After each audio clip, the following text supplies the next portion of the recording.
अभी मैं Poltava Ukraine में हूँ, जबकि यहाँ आप देख रहे हैं जंग का माहौल लगा पड़ा है। और यहाँ ये हालात है कि हमें अभी तक कोई ट्रांसपोर्ट प्रोवाइड नहीं की गई है। हम हर प्रकार से 30 स्टूडेंट पाकिस्तान के यहाँ पे बैठे हुए हैं और हमारे कुछ शहरों में भी बैठे हुए हैं, जब तक हमें कोई ट्रांसपोर्ट नहीं दी गई है। हम अभी तक यहाँ स्टक हुए पड़े हैं। हमारी ये कीविस्की वокзал है, ये ट्रेन स्टेशन है, यहाँ पे हम अटके हुए हैं।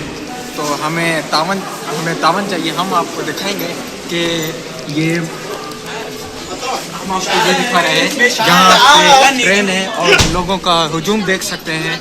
ये देखें, आप इनका हुजूम देख सकते हैं। ये लोगों में बहुत हलचल मची पड़ी है।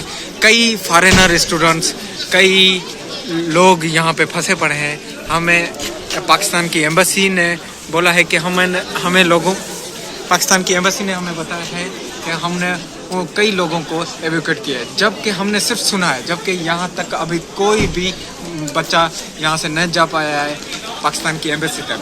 और गवर्नमेंट बोल रही है कि हम लोगों को सारों को एवैक्यूएट करेंगे, जबकि हमें कोई भी वहाँ फैसिलिटेशन सेंटर बनाया गया वो हमसे लगभग वो हमसे 500 किलोमीटर दूर है, जबकि यह मार्शल लॉ लगा पड़ा है।